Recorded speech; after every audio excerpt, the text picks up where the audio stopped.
KPM.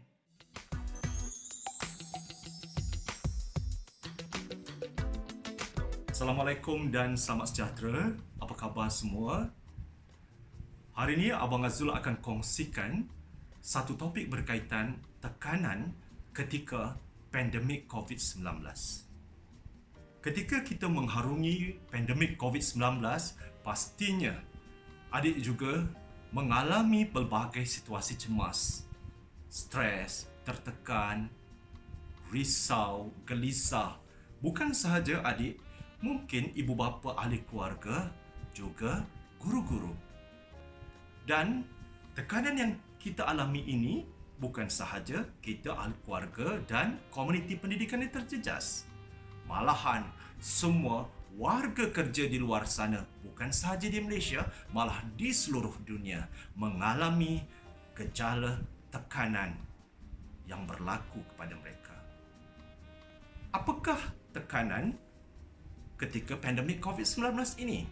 Bila kita membincangkan tekanan ataupun kita kata mental health ini, tidak akan lari daripada kesejahteraan psikologi. Dalam kesejahteraan psikologi ini, kita akan kupas satu persatu bagaimana tekanan ini memberi kesan kepada bukan sahaja physiological, psychological, emosi, mental dan tingkah laku. Tetapi yang paling teruk ialah ia mendatangkan kemudaratan dan ada gejala sehingga membunuh diri.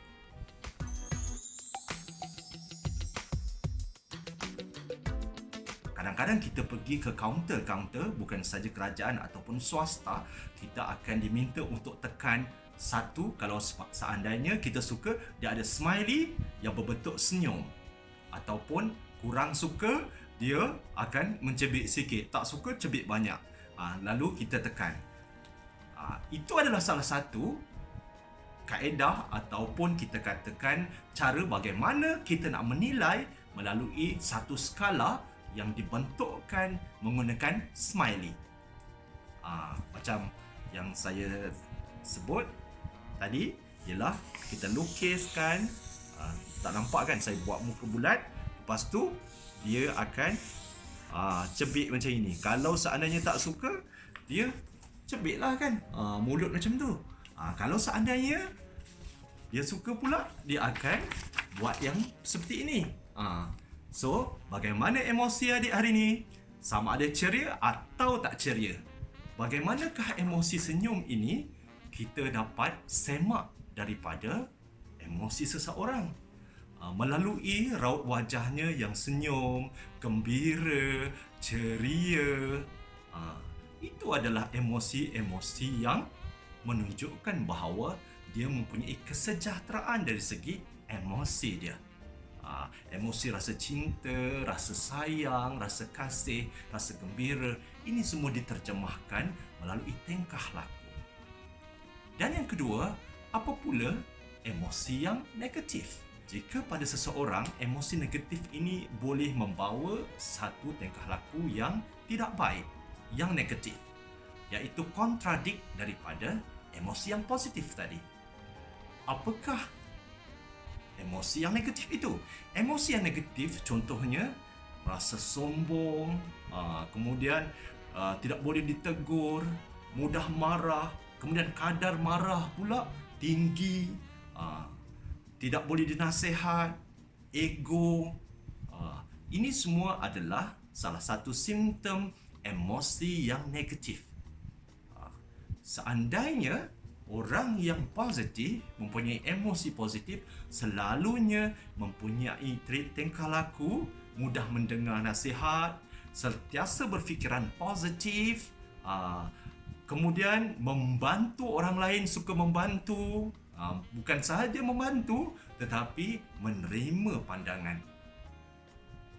Adik boleh nilaikan sendiri bagaimanakah kesejahteraan emosi psikologi adik di rumah.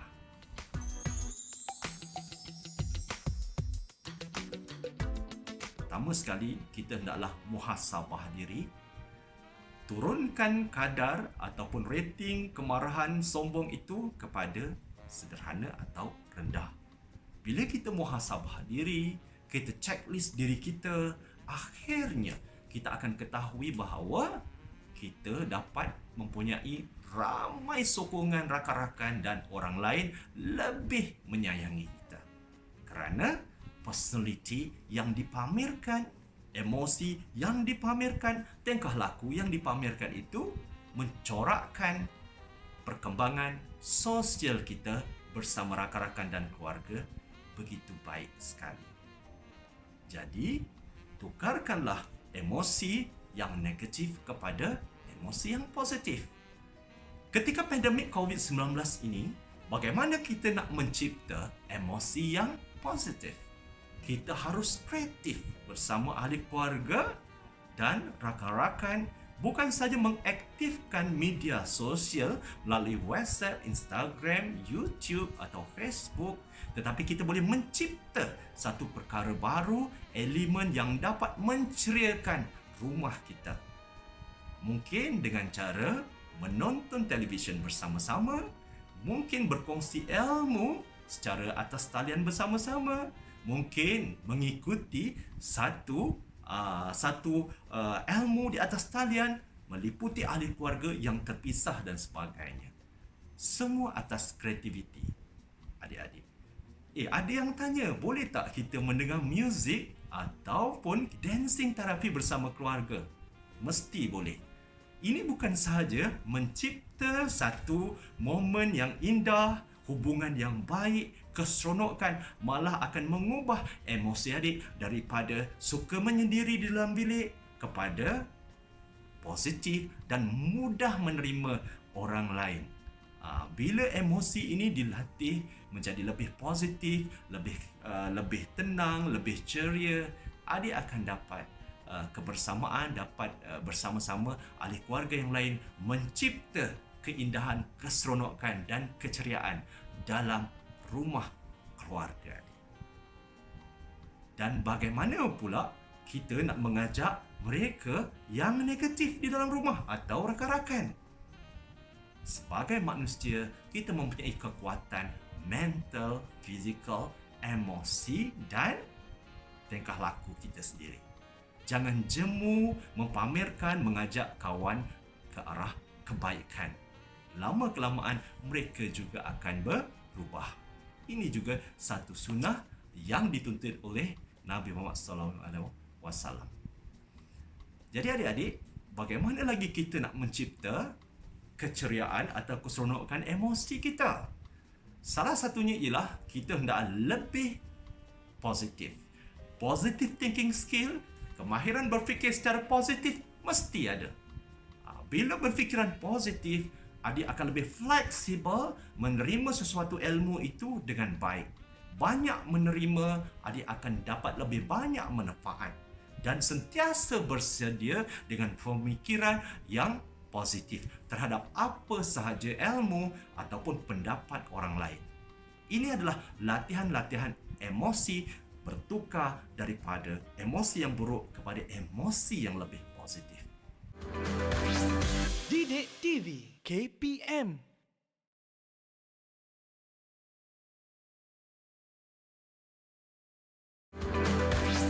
Didik TV KPM.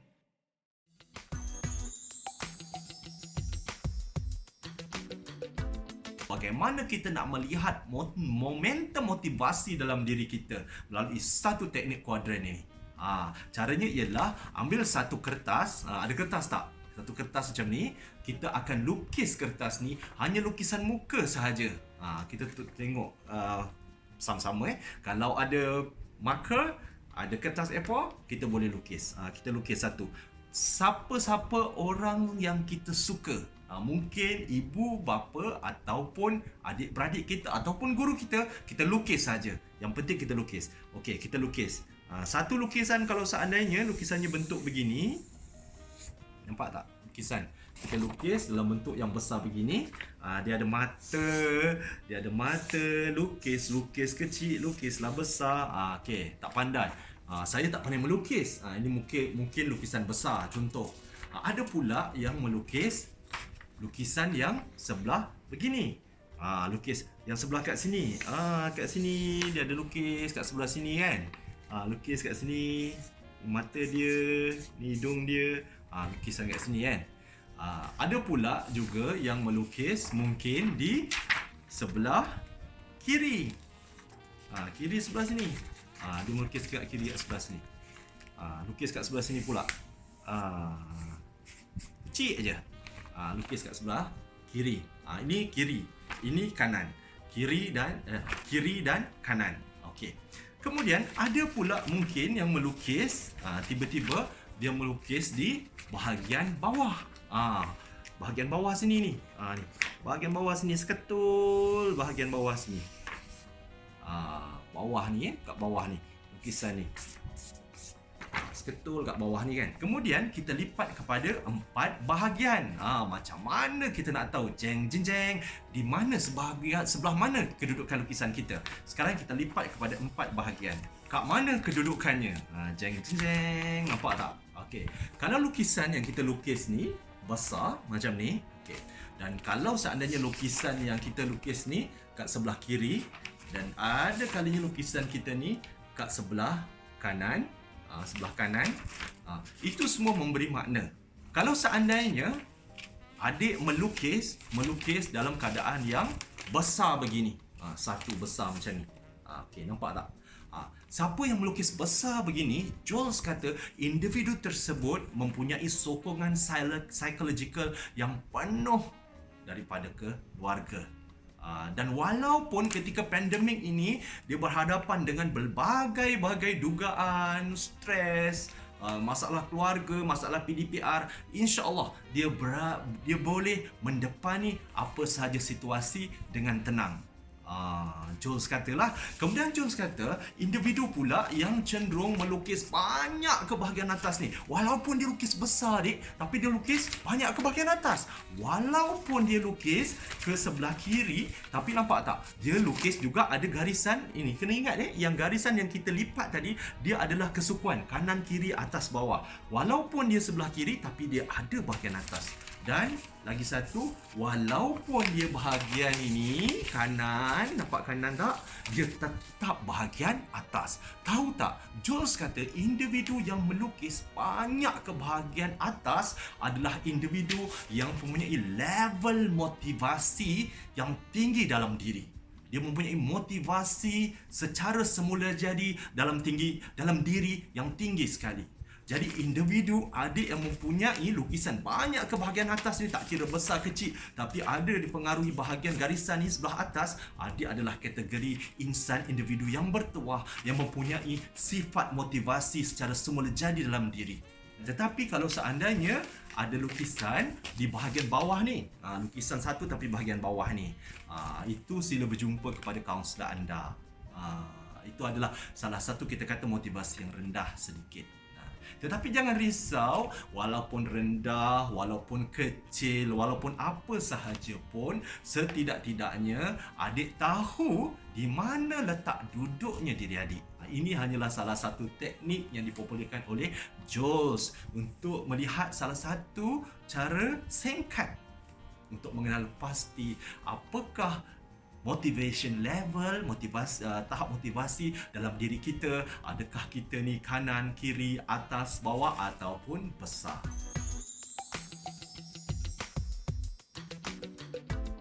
Seandainya kalau kita lihat tingkah laku, jika sebelum ni mempunyai tingkah laku yang baik, yang terkawal, yang rasional, yang sejahtera, tapi ketika pandemik ini, tingkah laku negatif itu keluar satu persatu. Contohnya suka memaki, cakap berkasar, agresif. Kemudian apa lagi yang kita boleh lihat tingkah laku ini? Suka tidur, tidak ikut jadual waktu, buat suka hati yang melanggar, yang kontradik ataupun berlawanan daripada tingkah laku sejahtera sebelum itu, tingkah laku yang baik sebelum itu. Maknanya rakan ataupun ahli keluarga adik sedang menghadapi satu tekanan dari aspek tingkah laku yang kita kenal pasti tadi.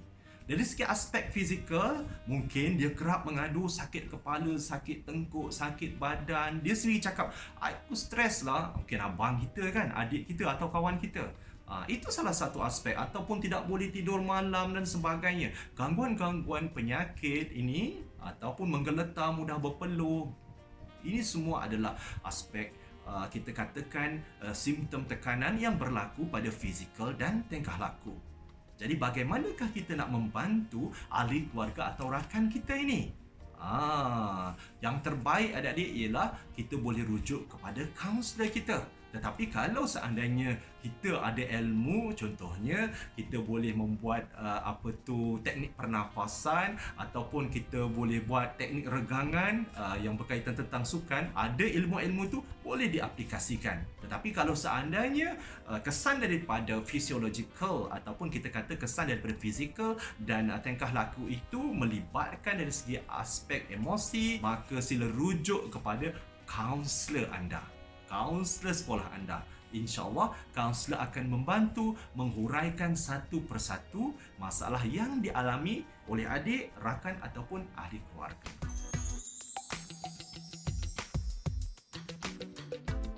Kita boleh kesan melalui tadi kita lihat ialah bagaimana emosi dia. Mungkin emosi dia celaru, tak sejahtera. Kan simptom cara dia selalu tidak boleh mengawal kemarahan dan sebagainya, itu adalah memberi petunjuk kepada kita. Itulah pengukuran dan penilaian kepada kita bahawa dia perlu dibantu, bahawa dia sedang adalah dalam kelompok yang mempunyai tekanan di situ. Kemudian kita lihat kebimbangan, kerisauan dia berlebih-lebihan, ataupun kita lihat dia melakukan sesuatu pekerjaan berulang-ulang kali, cepat cemas, risau, menggeletar pada tangan, berpeluh dan sebagainya, bertanya soalan yang sama berulang-ulang kali. Itu adalah salah satu cara yang kita lihat bahawa dia mempunyai kebimbangan dalam diri. Kemudian apabila kita menyaksikan dia sendiri, apabila bergaul sebelum ni, bersosial bersama kita, bercakap, bergurau senda dan sebagainya, tapi setelah itu kita perhatikan lebih daripada 3 hari, mungkin 3 minggu, 3 bulan tidak berinteraksi seperti biasa. Lebih suka menyendiri atau menjauhkan diri. Tetapi kita dapat observe melalui tingkah laku dia tidak seperti biasa. Jadi ini adalah pola-pola ataupun simptom mungkin rakan atau ahli keluarga kita sedang mengalami gangguan kepada psikologi dia. Jadi kita kena bantu.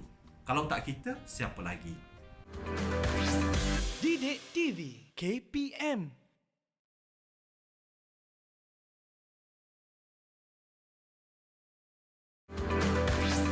Didik TV KPM.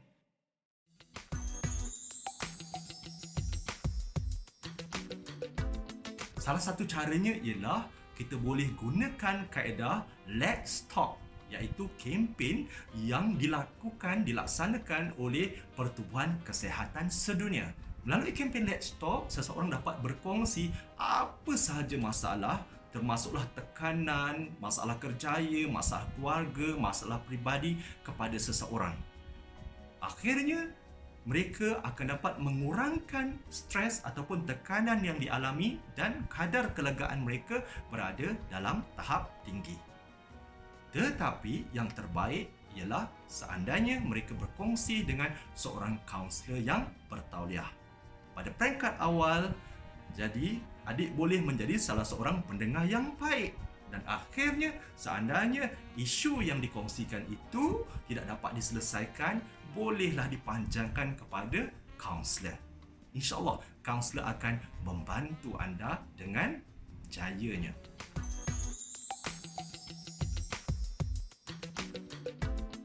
Yang pertama, ia boleh membantu mengurangkan stres yang dialami. Reduce our stress. Yang kedua, ia boleh meningkatkan mood dalam diri kita. Kadang-kadang kita tak ceria, emosi kita terganggu. Apabila kita melakukan teknik pernafasan, oksigen dapat dibekalkan di bahagian kepala kita, ruang saraf kita, dan automatik dia akan melancarkan peredaran darah dan oksigen. Dan yang ketiga ialah ia dapat membantu mengawal emosi kita. Seterusnya, bagaimana kita nak melaksanakan aktiviti ini? Caranya ialah, pertama sekali, apabila kita melakukan nanti, anda boleh pejam mata ataupun pandang ke bawah. Yang penting anda menghayati udara, oksigen yang anda tarik melalui hidung, tahan 3 hingga 5 saat, kemudian lepaskan melalui mulut. Lakukan dengan selesa. Okey, kita mulakan sekarang. Ikut bersama-sama saya. Okey, letak tangan di bahagian perut, kemudian satu di bahagian dada anda. Kemudian kita tarik nafas menggunakan, mana tadi? Kita akan tarik nafas menggunakan hidung dan lepas menggunakan mulut. Tahan 3 hingga 5 detik atau 5 saat. Kita mulakan sekarang. 1, 2, mula.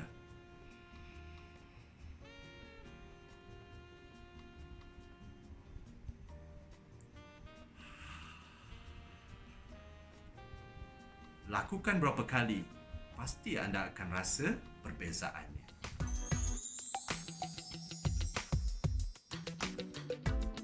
Kita boleh gunakan aktiviti leisure ataupun aktiviti riadah. Riadah di sekeliling rumah atau dalam rumah bersama ahli keluarga ini dapat meningkatkan silaturahim dan stamina tubuh kita. Dalam masa yang sama, dia dapat merangsang sensory system kita untuk beroperasi dengan lebih baik. Selain daripada itu, cara mengaktifkan semula hobi kita, contohnya suka berkebun atau gardening, akan dapat melengahkan atau melupakan seketika tekanan yang dialami. Dan akhirnya lama-kelamaan, kawan kita ataupun ahli keluarga kita akan mendapat kelegaan daripada aktiviti yang dilakukan.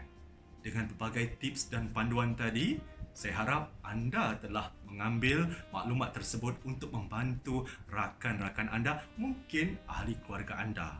Ini setidak-tidaknya dapat mengurangkan kes-kes ataupun masalah ahli keluarga atau rakan kita yang mengalami masalah anxiety, depression ataupun kita kata kebimbangan serta stres yang teruk. Dengan bantuan itu, kita dapat mengurangkan kadar mereka yang mengalami tekanan ataupun gangguan psikologi. Ingat pesan saya, elakkan 3S, iaitu elakkan tempat yang sesak, elakkan tempat yang sempit dan tertutup, elakkan sembang dekat. Jaga diri. Kita jaga kita.